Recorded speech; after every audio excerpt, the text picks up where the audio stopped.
Mientras el aroma de las flores aún perfumaba la capilla y el ataúd de mi hijo acababa de ser cerrado, ella entró, Verónica, la exesposa que lo había abandonado hacía 15 años. Con tacones altos y un vestido ajustado, atravesó el pasillo exigiendo los 24 millones de dólares de la herencia como si tuviera derecho a ellos. Pero lo que ocurrió a continuación desenmascaró a cada persona en esa sala y desató una batalla que ella jamás esperaba perder. Pero antes de continuar, asegúrate de estar suscrito al canal y escribe en los comentarios ¿desde dónde nos estás viendo? Nos encanta saber hasta dónde llegan nuestras historias. Cuando las puertas de la capilla se abrieron esa tarde gris, mi corazón ya estaba más roto de lo que creía posible. El ataúd de mi hijo, pulido y solemne, descansaba en el altar rodeado de arreglos de flores blancas, sus favoritas. El himno que él amaba acababa de resonar por última vez entre los vitrales, dejando un silencio pesado que parecía tragar cada respiración en la sala. Fue en ese momento sagrado de dolor que ella apareció. Verónica Pike entró en la capilla como si estuviera llegando a una reunión de negocios, no al funeral del hombre que había abandonado 15 años atrás. El ruido de sus tacones de 10 centímetros rompió brutalmente el silencio, haciendo que todos los presentes se voltearan. Su vestido negro, demasiado elegante para la ocasión, abrazaba su cuerpo como una segunda piel. Pero fue su sonrisa, esa sonrisa de rincón calculada, lo que me heló la sangre. «Estoy aquí para reclamar lo que me pertenece», anunció con una voz clara y ensayada, proyectándola para que todos la escucharan. «Los 24 millones de dólares que mi esposo dejó. Como su esposa legal, tengo todo el derecho a ello». El aire fue succionado de la capilla. Algunos jadearon, otros se voltearon aturdidos hacia sus vecinos de banco. Pero yo no me giré para mirarla. Aún no. Mantuve mis ojos fijos en el ataúd de mi hijo, en la placa de latón que brillaba suavemente con su nombre. Ni siquiera había sido bajado a la tierra, y ella ya estaba allí, como un buitre, tratando de arrancar lo que quedaba de él. No fue tristeza lo que sentí en ese momento. Fue un calor intenso subiendo por mi pecho, apretando mi garganta. Una furia silenciosa que se instaló pesadamente detrás de mis costillas.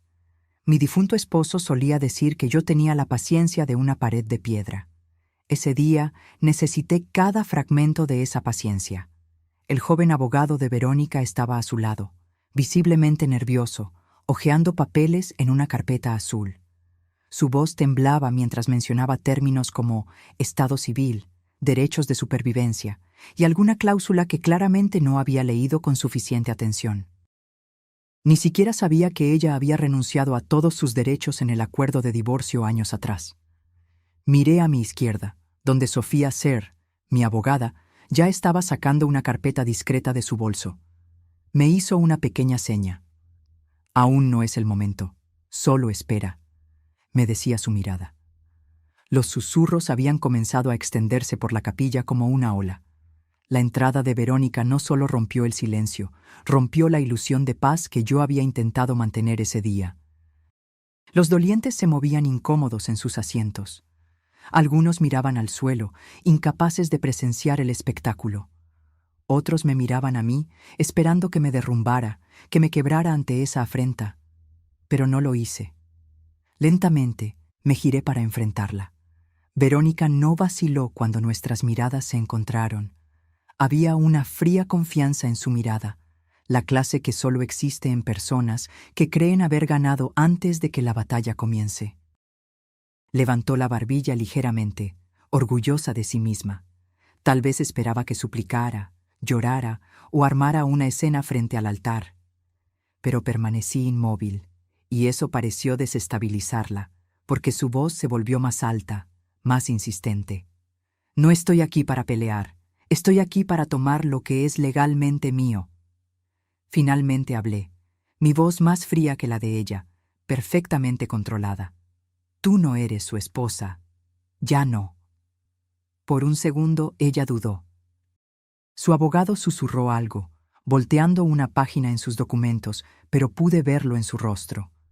Ella esperaba que yo no conociera la ley. Esperaba que estuviera demasiado perturbada para reaccionar. Pensó que este funeral era su escenario y que yo estaría demasiado rota para contraatacar. Fue entonces cuando Sofía se adelantó, silenciosa como una sombra, y le entregó al oficial de la iglesia una copia del decreto de divorcio, sellado, autenticado. La renuncia total a cualquier futura reclamación de bienes había sido finalizada hace más de una década. No necesité decir nada más. La verdad estaba allí, impresa en tinta oficial, y el silencio que siguió fue más ensordecedor que cualquier grito. Alguien tosió nerviosamente. Otro murmuró: «Dios nos ayude». Verónica se quedó quieta, con los labios apretados, los ojos recorriendo los bancos de la capilla. Estaba esperando que alguien la defendiera. Nadie lo hizo. Y yo me quedé allí, no triunfante, no arrogante, solo firme. Pasé 15 años criando a mi hijo sola, después de que ella lo dejó, sin nada más que deudas médicas y un corazón destrozado. Estuve presente en cada sesión de radioterapia, cada cirugía, cada llamada nocturna, cuando el dolor venía más rápido de lo que los medicamentos podían seguir. Ella estuvo ausente, completamente desaparecida, hasta que el dinero valió la pena para regresar. Cuando finalmente me giré para salir de la capilla, no miré hacia atrás. Caminé hacia la salida con Sofía a mi lado, nuestros pasos lentos y uniformes, como si estuviéramos marchando hacia una batalla que apenas comenzaba. Escuché a alguien susurrar mi nombre con simpatía.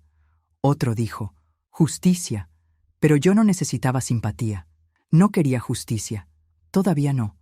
Porque sabía que esto no había terminado, ni de lejos. Lo que estaba por venir haría que el funeral pareciera solo un preludio. Afuera, el viento había aumentado, azotando hojas secas alrededor de los escalones de piedra. Sofía me alcanzó y silenciosamente me entregó un sobre marrón. Lo puse debajo de mi brazo sin decir palabra. Ambas sabíamos que lo necesitaría muy pronto. El director de la funeraria nos encontró en la acera, claramente perturbado, para disculparse por la interrupción. Le dije que no se preocupara. «La muerte no siempre trae dignidad», respondí.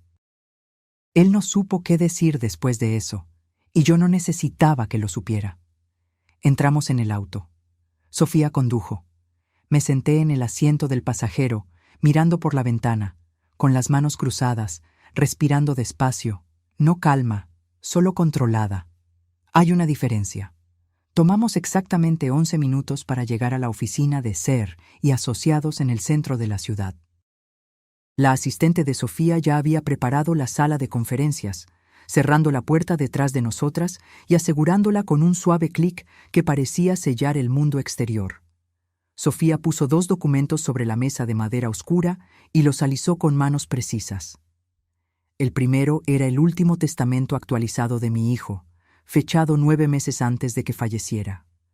Yo estaba sentada a su lado cuando lo firmó, sus manos delgadas pero firmes. En el documento dejaba todos sus bienes para mí: el dinero, las acciones de la empresa, la propiedad, el seguro, incluso los derechos intelectuales de la aplicación que había diseñado en sus meses finales. No había mención a Verónica, ni una sola línea. El segundo documento era el acuerdo de divorcio de 15 años atrás. Una renuncia total de derechos futuros a cualquier bien actual o futuro, finalizada y autenticada. Sofía tenía la copia certificada en mano, junto con el registro del notario. Sin fisuras, sin ambigüedad, aún así, la voz de Sofía era mesurada cuando habló. «Verónica no tiene en qué apoyarse, pero es audaz. Espero que esto escale». Asentí, mi mandíbula apretada, no por miedo, sino por un enfoque absoluto. Si Verónica quería convertir esto en una guerra, la encontraría en las líneas del frente. Había llorado por mi hijo con cada parte de mi ser. Ahora defendería lo que él dejó.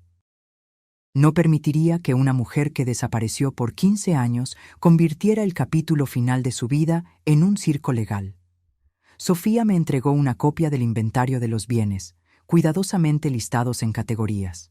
Le eché un vistazo rápido: cuentas bancarias, acciones de la empresa, la casa del lago, el apartamento, incluso el auto. Entonces vi el último ítem, una carta en video particular grabada por mi hijo y almacenada digitalmente bajo protección de abogado. Yo no sabía que él había hecho eso. Sofía golpeó la carpeta con determinación. Es hora. Condujimos hasta el juzgado, no para una audiencia formal, sino para una reunión que Sofía había programado con el juez responsable de procedimientos de emergencia de sucesión. Una cortesía concedida debido al tamaño de los bienes y a la obvia tensión a su alrededor. Él accedió a revisar los archivos por adelantado y confirmar que las reclamaciones de Verónica serían marcadas como inválidas inmediatamente después de la presentación. Una orden de protección temporal sobre los bienes fue emitida en 1 hora, un récord incluso para Sofía, que rara vez mostraba sorpresa, pero levantó ligeramente las cejas cuando el documento llegó tan rápido. Mientras salíamos, el cielo se había oscurecido, las nubes se cerraban como una cortina antes de una tormenta. El teléfono de Sofía sonó cuando estábamos en los escalones del juzgado. Era el abogado de Verónica. Ella contestó en alta voz, permitiendo que yo escuchara cada palabra. La voz de él se quebró mientras pedía una reunión para discutir una posible resolución conjunta. Sofía respondió con una frialdad profesional que ya conocía bien. Todas las conversaciones debían ser por escrito, y la interferencia de Verónica en un servicio religioso sería incluida en cualquier respuesta formal. No hablé durante la llamada. No lo necesité. Pasé años siendo silenciosa por la paz, por mi hijo, por la familia. Ese tiempo se había acabado en el momento en que Verónica dijo $24 millones frente a su ataúd. Esa noche, en casa, abrí la carta en video particular. Mi hijo estaba sentado en la silla cerca de la ventana, la misma silla en la que solíamos leer juntos cuando él era solo un niño. Su voz era tranquila, su tono claro y firme, a pesar de la evidente debilidad física. Habló sobre la fundación que quería que yo construyera, las becas comunitarias, el jardín conmemorativo detrás del laboratorio de tecnología. Habló sobre mí, sobre cómo lo apoyé, sobre la fuerza que esperaba que yo continuara demostrando incluso después de que él se fuera. Entonces, cerca del final, dijo algo que jamás olvidaré. Si ella regresa, necesito que te mantengas firme, no solo por mí, sino por ti. Ella se alejó de mí, pero tú, mamá, tú nunca lo hiciste. Te mereces todo lo que te dejé. Te elegí a ti. Reproduje esa última parte 2 veces, dejando que el peso de esas palabras se asentara en mi pecho como una mano, presionando firmemente, pero con ternura. No lloré. No esa noche. Habría tiempo para eso después. Ahora tenía una decisión que tomar. Abrí el cajón de mi escritorio y saqué un bloc de notas. Escribí 3 nombres. 3 personas que apoyaron a mi hijo cuando Verónica no lo hizo. 3 personas que presenciaron cosas, que sabían cosas. Una de ellas tenía acceso a registros hospitalarios. Otra había archivado los contratos de desarrollo. La tercera poseía correos electrónicos personales que nunca fueron divulgados. No se trataba de venganza, se trataba de protección. No permitiría que ella reescribiera su historia, no mientras tuviera aliento en mis pulmones, no mientras aún tuviera su voz en mis oídos. A la mañana siguiente, la noticia se extendió. No sobre el dinero, eso vendría después, sino sobre lo que sucedió en la iglesia, sobre la entrada de Verónica, sobre el enfrentamiento, sobre el silencio que siguió. Mi teléfono sonó antes del amanecer. Viejos vecinos, primos lejanos, personas de las que no había sabido en años llamando para preguntar cómo estaba. Pero por debajo de la preocupación podía oír algo más. Curiosidad, vacilación, un ligero tono de cuestionamiento en sus voces, como si no estuvieran seguros de qué lado de la historia creer todavía. No devolví las llamadas. Me senté a la mesa de la cocina con una taza de café negro y observé el cielo clarear sobre el patio. El mismo patio donde mi hijo había jugado cuando era pequeño, donde habíamos hecho barbacoas los fines de semana, donde planté "No me olvides" a lo largo de la cerca durante su primera ronda de quimioterapia. Era un espacio tranquilo, un buen lugar para pensar. Pero la tranquilidad no duró.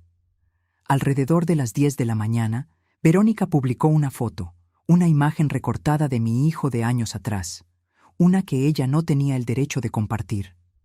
La leyenda era corta: con el corazón roto por decir adiós al amor de mi vida, que se haga justicia. Entonces vinieron los comentarios.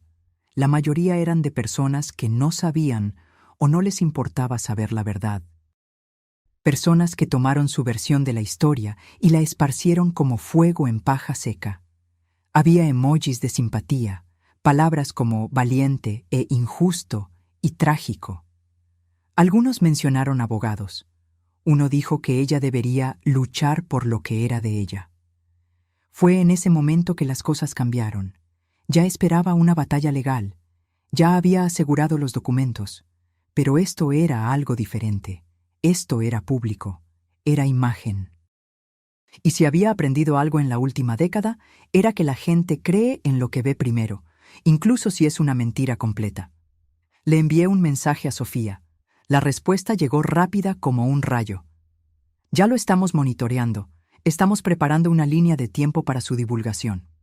En una hora, la CFO de mi hijo, Jimena, llamó para decir que había recibido 2 llamadas de periodistas preguntando sobre la viuda. Jimena dijo esa palabra con un amargo apretón que aprecié profundamente. Le dije que esperara. No íbamos a reaccionar. Íbamos a responder. Y hay una diferencia fundamental entre esas 2 acciones. Al mediodía, conduje al centro para reunirme con Sofía. Ella había reservado una sala tranquila en una biblioteca privada que solía ser un banco. Paredes gruesas, a prueba de sonido. No queríamos oídos indiscretos. Lo que teníamos que preparar ya no era solo legal, era reputacional. Sofía presentó el plan en 3 partes. Primero, confirmar la posición legal con la orden temporal del juez e iniciar el proceso para una moción permanente para bloquear la interferencia de Verónica. Esa parte ya estaba en marcha. Segundo, reunir todas las evidencias personales que mi hijo dejó y toda la documentación de las personas en su círculo íntimo.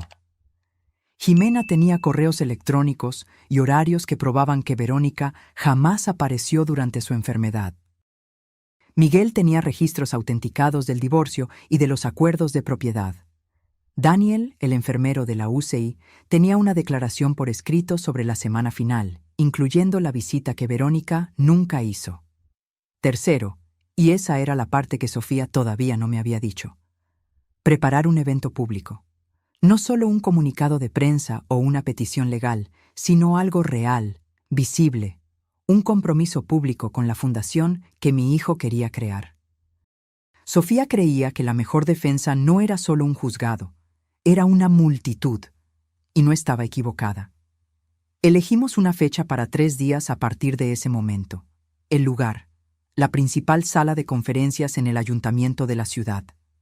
El alcalde ya había expresado apoyo a la fundación meses antes, cuando mi hijo aún estaba vivo y discretamente sentando las bases. Aún teníamos las cartas, los permisos, todo lo que él había arreglado. Simplemente estábamos dando continuidad a lo que él comenzó. Pero yo no estaba interesada en montar un espectáculo.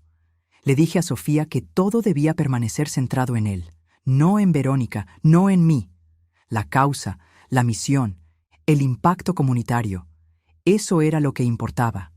Aún así, sabía que Verónica vendría y necesitaba estar lista. Esa noche, visité el antiguo despacho de tecnología donde mi hijo solía trabajar. Las luces estaban apagadas, los muebles cubiertos. El equipo se había mudado después de la adquisición, pero Jimena aún tenía las llaves. Me encontró al frente y me llevó a su vieja mesa. La silla todavía estaba allí, así como la taza con una astilla en el asa, la pizarra con notas semi-borradas sobre la funcionalidad de la aplicación, en su caligrafía que yo reconocería entre miles. Jimena me entregó un pendrive sin decir mucho, solo presionándolo en mi mano con un gesto determinado. Dentro estaban los últimos 2 meses de correos electrónicos privados de mi hijo. Ella había filtrado todo lo que era irrelevante. Lo que quedó eran comunicaciones sobre la fundación, sus instrucciones médicas finales y sus últimos contactos con consejeros legales. Más tarde, esa noche, me senté en mi propio escritorio, el mismo en el que solía corregir trabajos cuando yo enseñaba en 2º grado, y abrí el pendrive. Había 3 correos marcados con estrellas rojas. Uno para Sofía, uno para Jimena, uno para mí. El que era para mí nunca fue enviado. Lo había guardado como borrador. Decía: «Mamá, si estás leyendo esto, yo ya me fui. Y si ella aparece, sé que será difícil, pero necesito que recuerdes que tú eres la única que se quedó. Estuviste allí cuando no podía caminar, cuando no podía dormir, cuando era más tubos que piel. Tú nunca saliste de la habitación, así que no dejes que ella reescriba lo que tú y yo vivimos. Yo te elegí a ti, no a ella, nunca a ella». Fue en ese momento que mi duda desapareció. No es que hubiera planeado rendirme, pero algo dentro de mí se calmó. Había cargado con dolor y furia toda la semana. Ahora tenía claridad. Verónica quería usar la opinión pública como arma. Yo levantaría la verdad, no solo en el juzgado, sino frente a cada persona que había visto su publicación y creído la mentira. 3 días después del funeral, entré al ayuntamiento por la entrada trasera. Sofía lo había arreglado así: menos ruido, menos ojos. El auditorio ya se estaba llenando de gente: prensa local, inversores de tecnología, líderes comunitarios. La oficina del alcalde había confirmado su presencia, no para dar un discurso, sino para mostrar apoyo. Eso importaba más. El evento era simple en el papel: una dedicación, el lanzamiento público de la Fundación Conmemorativa Holbrook. Pero todos sabíamos que era más que eso. Era un mensaje.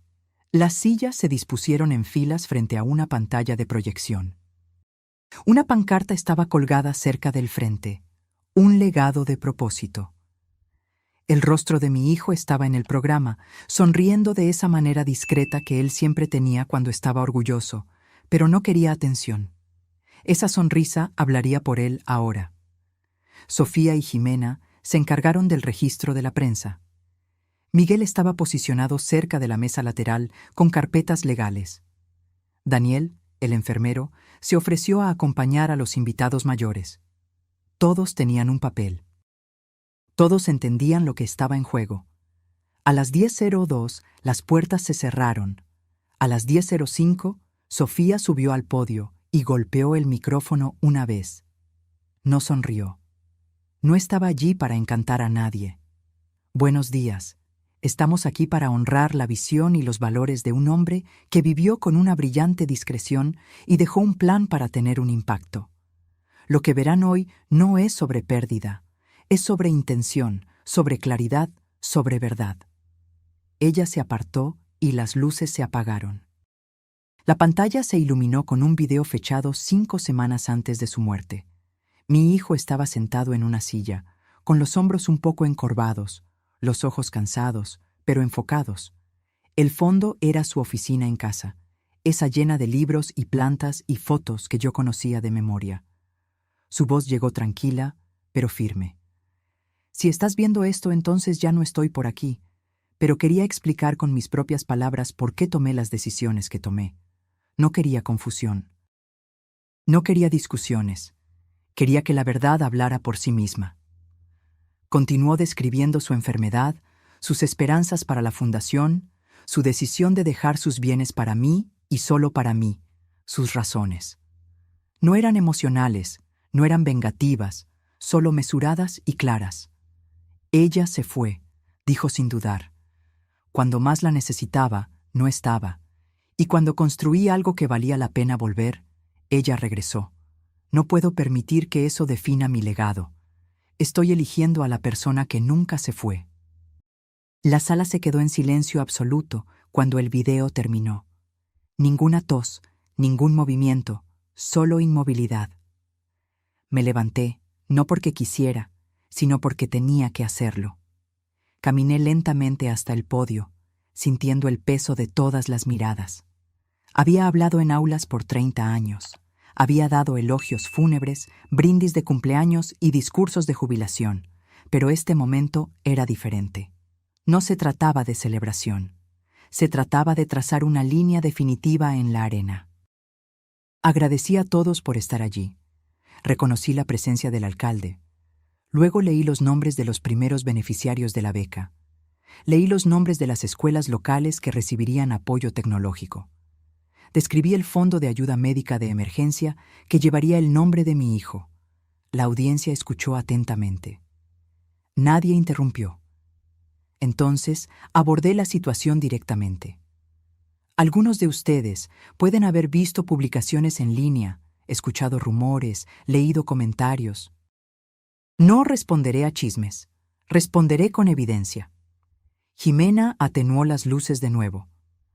La pantalla mostró correos electrónicos de mi hijo, etiquetados, fechados, comunicaciones verificadas con Sofía, con Jimena, conmigo.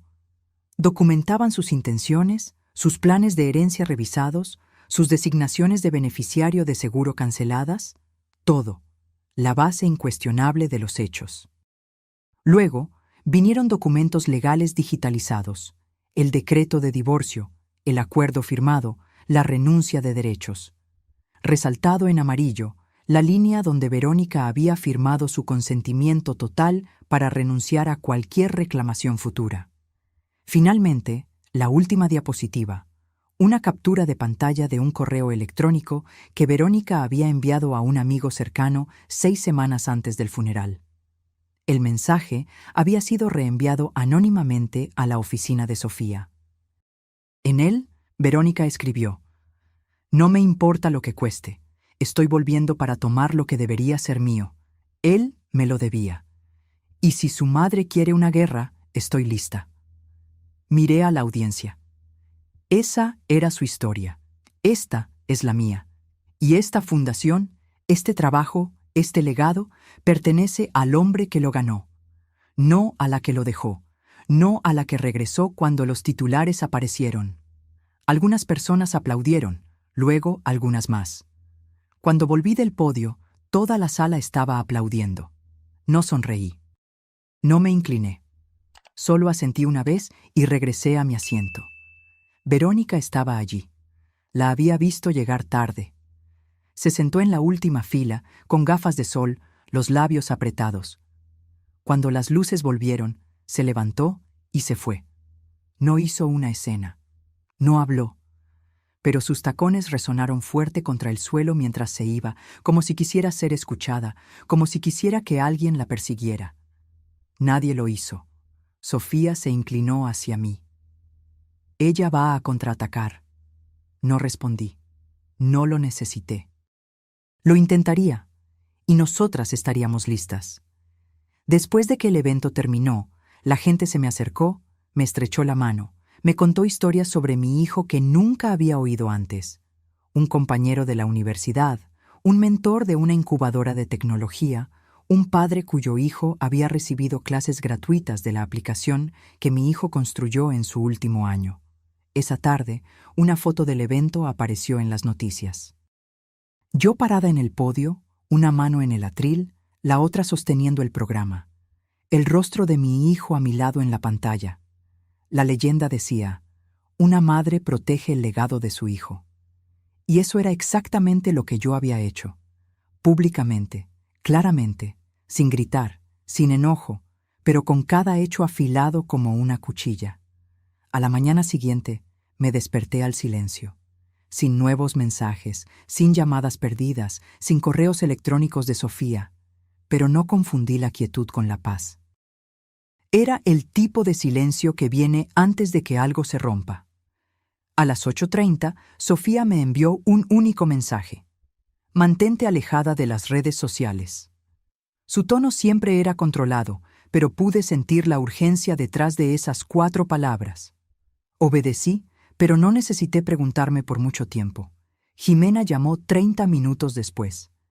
Verónica publicó algo, un clip de video, ediciones recortadas de tu hijo fuera de contexto. Hace que parezca que se arrepintió de haber cambiado el testamento. Cerré los ojos y respiré hondo. El evento en el ayuntamiento la había sacudido. Ahora estaba jugando sucio. Esa tarde, Sofía y yo nos reunimos de nuevo en la misma sala privada en el antiguo edificio del banco. Ella ya había descargado el clip, hecho una copia de seguridad, lo había transcrito y tenía un equipo verificando sus ediciones. No había filmación completa para emparejar, ningún registro de esas palabras en ningún archivo bruto. Era una fabricación, pero era lo suficientemente sutil como para engañar a las personas que querían creerle. Sofía volteó la pantalla de su laptop hacia mí y presionó reproducir. La voz de mi hijo se escuchó, pero las frases fueron cortadas, reorganizadas, las pausas eliminadas. Él parecía inseguro, abrumado. Luego la voz de Verónica se superpuso. Ella hablaba gentilmente, con falsa simpatía, pero cada palabra implicaba que yo había manipulado a mi hijo para excluirla. Incluso había titulado el video, "Que la verdad sea escuchada". Ya estaba siendo compartido en todos los rincones de Internet. Los comentarios cambiaron rápidamente. Extraños la llamaban valiente, otros me llamaban codiciosa. Algunos sugirieron que yo había aislado a mi hijo durante su enfermedad, alejado a sus amigos, cortado el contacto con su exesposa por celos. Las mentiras crecen rápido en el terreno correcto. Pero no entramos en pánico. Sofía ya tenía el siguiente movimiento planeado. La primera parte del plan de Sofía era simple.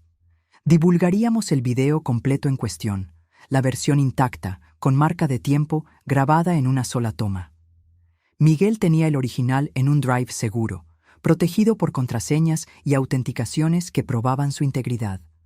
La segunda parte requirió más coordinación. Hacia el final de ese día, Jimena había logrado conseguir permiso de 3 ex socios de negocios de mi hijo para compartir comunicaciones internas. Correos electrónicos archivados, notas de reuniones, mensajes de mi hijo expresando su decepción con el comportamiento de Verónica a lo largo de los años. En un mensaje fechado 2 años antes de su muerte, él escribió: "Ella contactó de nuevo, no para preguntar por mi salud, no para disculparse, solo para saber si la IPO se había completado. Estoy cansado de fingir que la gente se preocupa cuando no lo hace. Ya no tengo energía para esto". Sofía reunió todo esto en un paquete meticulosamente organizado y etiquetado como documentación de patrón de comportamiento. Limpio, profesional, devastador en su simplicidad. A la mañana siguiente, realizamos una conferencia de prensa. No fue algo llamativo, sin un podio elaborado, sin dramatización, solo una sala de conferencias con un proyector y paquetes impresos para cada persona presente. Sofía abrió con una única frase que resonó en la sala. "La desinformación es peligrosa. Aquí está la verdad". Luego reprodujimos el video original completo. El mensaje no editado de mi hijo, tranquilo, claro, confiado. Explicó sus decisiones sin dudar, sin confusión. Me nombró como su única ejecutora, su única cuidadora, su única familia restante. Distribuimos las evidencias por escrito. Dimos tiempo para preguntas. No ofrecimos frases hechas. No creamos giros narrativos. Simplemente presentamos hechos incuestionables. Verónica no respondió públicamente, pero no lo necesitaba. El daño a su credibilidad ya era visible. Esa noche, uno de los blogs de la comunidad que la había elogiado antes emitió una discreta retractación. Otro eliminó el video manipulado de ella. Un tercero publicó transcripciones lado a lado mostrando cómo el clip había sido alterado. Aún así, no era suficiente, no para mí. Los hechos estaban de mi lado, pero yo no estaba persiguiendo solo hechos. Estaba persiguiendo una claridad absoluta. Entonces, tomé una decisión. Llamé a Jimena y le pedí que divulgara el memorando interno que mi hijo había escrito durante su última hospitalización. Había sido destinado a la junta directiva de la empresa, pero el tono era profundamente personal. El memorando detallaba su plan para la fundación, sus razones para crearla en mi nombre, su deseo de distanciar a la organización de cualquier persona que lo hubiera abandonado. Al final, él escribió: «No quiero que mi nombre sea usado para nada falso, nada superficial. Si la gente va a recordarme, que sea por lo que realmente hice y por quien realmente me apoyó». Sofía dudó antes de aceptar. Era una pieza poderosa, pero también agitaría las cosas de nuevo. Le dije que ese era precisamente el objetivo. El memorando se publicó al mediodía, con el consentimiento de la Junta y respaldado por la Fundación. No atacó a Verónica directamente. No la mencionó por su nombre, pero expuso cada mentira que ella había contado simplemente por existir, como un rayo de luz que disipa sombras. Por la noche, comencé a recibir mensajes. Extraños, sobrevivientes de enfermedades graves, cuidadores, personas que habían visto a seres queridos morir lentamente y solos. Escribieron para decir que entendían, me creían. Habían visto a personas aparecer demasiado tarde solo para reclamar algo que no habían ganado. Pero incluso eso no me satisfizo por completo, porque Verónica no había terminado. A las 10:30 de esa noche, Sofía me llamó de nuevo. Ella presentó una moción para impugnar el testamento. Alega que tu hijo fue coaccionado. Alega que no tenía plena capacidad mental cuando hizo los cambios finales. Le pregunté a Sofía cuán fuerte era la alegación. Débil, respondió, pero forzará una respuesta formal. Iniciará el descubrimiento. Abrirá registros. Le dije que no tenía miedo de los registros. Déjala cavar, porque cuanto más profundo vaya, más descubrirá la verdad que estaba tratando de enterrar. Esto ya no era solo sobre una mentira, era sobre el carácter, y el carácter tiene un alcance mayor que el dinero. La moción llegó tarde un jueves. Sofía me reenvió el documento a las 21:42, exactamente como yo sabía que lo haría, limpio, anotado, con una nota corta en la parte inferior. No necesitas responder aún, pero deberías ver esto. Leí cada página con atención meticulosa. El equipo legal de Verónica me acusaba de influencia indebida. Alegaban que mi hijo había sido manipulado emocionalmente, que yo lo había aislado, que lo había coaccionado a reescribir el testamento cuando su mente estaba oscurecida por la medicación y la enfermedad. Me llamaban controladora, opresora, implacable. Me senté sola a la mesa de la cocina, la misma mesa donde yo solía esparcir proyectos de ciencias y tarjetas de vocabulario, la misma mesa donde había rapado la cabeza de mi hijo después de su primera ronda de quimioterapia, tratando de hacerlo reír mientras el cabello salía en mechones. Ahora esa mesa contenía una acusación de que yo le había robado. Lo había doblegado a mi voluntad. Había usado su dolor para mi propio beneficio. Me permití sentirlo por completo. No el enojo, aún no. El dolor. Se instaló en mi pecho como algo viejo que regresaba, algo con peso, algo con lo que pensé que ya había hecho las paces. Ese dolor regresó esa noche porque leer esa moción era revivir cada hora que me había sentado a su lado. Cada vez que había sostenido una bolsa de vómito en una mano y sus dedos en la otra, cada vez que había presionado el botón de morfina cuando la enfermera no llegaba lo suficientemente rápido, me llamaron implacable. Pero ellos no estaban allí cuando yo le leía mientras él tenía náuseas, cuando yo cambiaba las sábanas a las 3 de la mañana, cuando yo le masajeaba los pies para que pudiera dormir.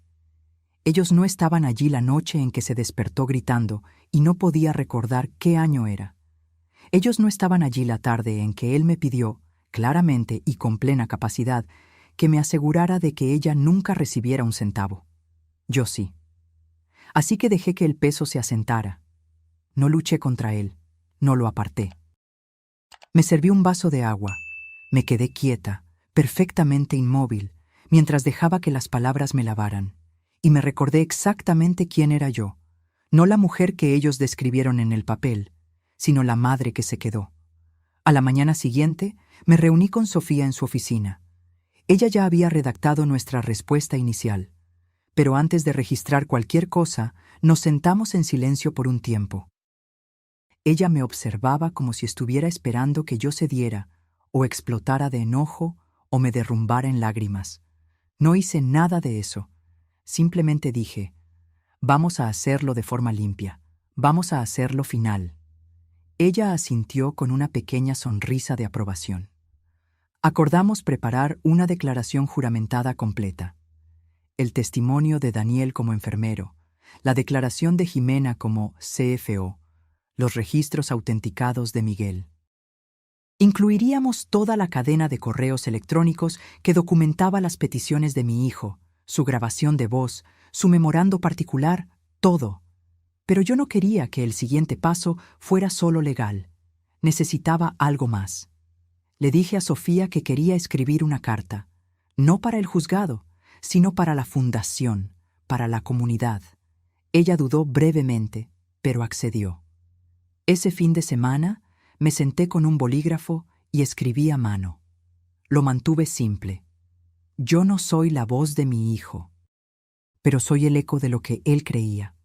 Él creía en la justicia, en la decencia, en la verdad que no necesita gritar para ser escuchada. Él construyó lo que construyó no por fama o legado, sino porque quería resolver un problema, dejar algo útil atrás. Yo me quedé a su lado. No lo hice por recompensa, no lo hice por reconocimiento.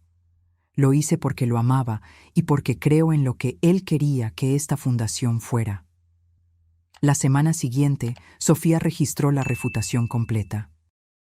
Era más larga que la moción original, más detallada, más sustancial con documentación irrefutable. Entonces esperamos. Durante ese tiempo, Verónica hizo exactamente lo que esperaba. Fue a la prensa, dio entrevistas, interpretó el papel de la viuda inconsolable. Habló sobre amor y memoria y corazón roto. Compartió fotos cuidadosamente seleccionadas. Lloró cuando las cámaras lo exigían, pero algo había cambiado. El público ya no estaba tan seguro. Algunos artículos comenzaron a usar la palabra supuesto antes de sus alegaciones. Comentaristas comenzaron a hacer referencia al video completo, a los correos electrónicos, a las contradicciones evidentes entre lo que ella decía y lo que los documentos mostraban. La verdad no siempre se mueve rápido, pero se mueve de forma constante e implacable. Sofía me dijo que podría llevar semanas para que el juez revisara la moción. Me advirtió que Verónica podría presionar por una audiencia, intentar retrasar las cosas, intentar desgastarnos con el tiempo. Le dije que no estaba preocupada porque ya había esperado por cosas peores. Había esperado por análisis de sangre y resultados de biopsia y el sonido de máquinas pitando en medio de la noche. Esperar por fechas de juzgado y revisiones de documentos no me asustaba. No como ver a tu hijo languidecer día tras día, hora tras hora. Durante esos días de espera, me mantuve ocupada. Pasé las mañanas en la oficina de la fundación, revisando propuestas de becas, reuniéndome con el nuevo director, armando paneles de evaluación. Me aseguré de que el trabajo avanzara. Mantuve mis manos ocupadas para que mi corazón no se sintiera abrumado por el peso de la espera. Una tarde, mientras revisaba informes de presupuesto, una voluntaria entró con una carta. Era manuscrita, sin dirección de remitente. Dentro había un mensaje simple. No estás sola, yo te creo. Vi a mi hermana ser destruida por alguien como ella. Gracias por hablar. No había firma, solo esas pocas líneas. Aquello me recordó que lo que estábamos haciendo no era solo sobre propiedad o herencia. Era sobre poner la historia en el lugar correcto. No con fuego, sino con enfoque. No con volumen, sino con verdad incuestionable. Esto era lo que Verónica nunca entendió. Ella pensó que el poder venía del ruido, de las acusaciones dramáticas, pero yo había aprendido que el poder real viene de la consistencia, y yo sería consistente hasta el final. La decisión llegó un miércoles por la mañana. Fue discreta, sin televisión, sin equipos de cámara, sin titulares gritando sobre justicia o fraude, solo una notificación de Sofía de que el tribunal había emitido su decisión. Ella había reenviado la copia oficial a mi bandeja de entrada. 212 páginas. Las leí todas. La moción para impugnar el testamento fue rechazada en su totalidad, sin juicio, sin audiencia. El juez había considerado que las pruebas eran claras y convincentes. Mi hijo tenía plena capacidad mental.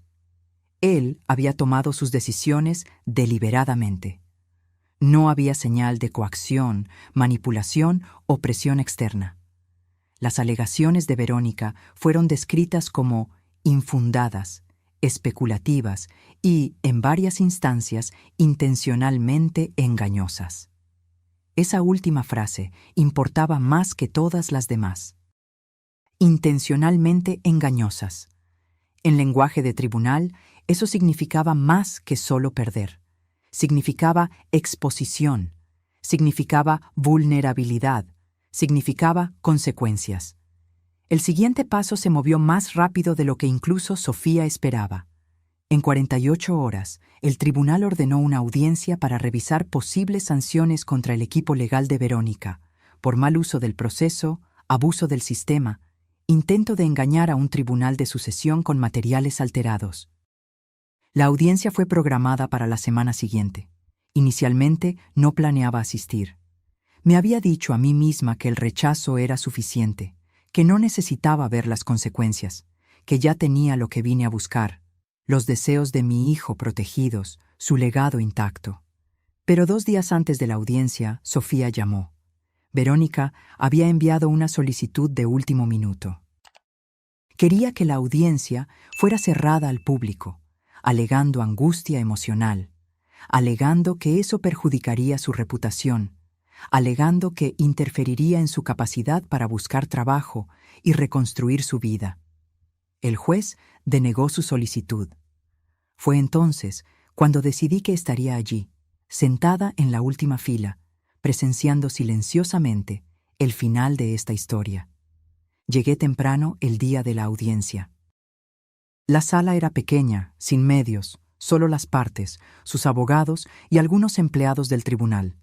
Sofía se sentó a mi lado, su postura relajada, pero alerta. Verónica entró 5 minutos antes de que comenzara, vistiendo un traje azul marino excesivamente formal para el ambiente. Su cabello estaba recogido en un moño desordenado. No miró por la sala. Sabía que yo estaba allí, pero no me enfrentó. El juez entró. La audiencia comenzó sin ceremonias, sin drama, sin teatralidad, solo un análisis metódico de lo que había sucedido. Revisaron la moción que Verónica había registrado, el video que ella había publicado, la forma en que había sido editado, la declaración juramentada que contradecía su versión de los eventos. Analizaron los registros financieros, el historial legal, el patrón de su comunicación con personas cercanas a mi hijo, el momento de su aparición, sus declaraciones en las redes sociales antes y después del funeral. Desmembraron todo, pieza por pieza, exponiendo cada contradicción.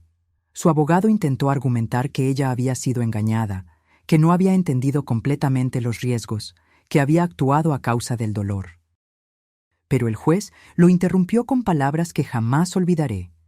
El dolor de perder a un hombre que abandonó no excusa la manipulación de este tribunal. Al final de la audiencia, quedó claro que las sanciones serían severas. El abogado de Verónica enfrentaría una revisión formal de la Orden de los Abogados del Estado. Ella sería obligada a pagar los honorarios legales asociados con la respuesta a su moción fraudulenta. El valor era considerable. El tribunal emitió un congelamiento de sus cuentas pendiente de pago. No era prisión. No era un escándalo nacional, pero era la versión legal de un ajuste de cuentas. La verdad finalmente cobrando su precio. Observé su rostro mientras el juez leía la decisión. Su expresión no cambió, ni una vez, pero sus manos traicionaron su aparente calma, apretando, soltando, una tras otra en un ritmo nervioso. Cuando el juez cerró la audiencia, Sofía y yo nos levantamos. No nos acercamos a Verónica. No nos demoramos, pero mientras caminábamos hacia la salida, ella se volteó ligeramente. No lo suficiente como para hacer contacto visual, pero sí para que yo viera la mirada vacía en sus ojos.